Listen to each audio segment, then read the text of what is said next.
Fish Hatchery Road. Please contact 911 with any information.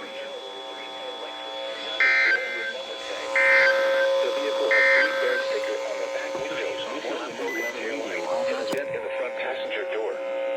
It was last seen on Charleston Highway and was headed towards Fish Hatchery Road. Please contact 911 with any information.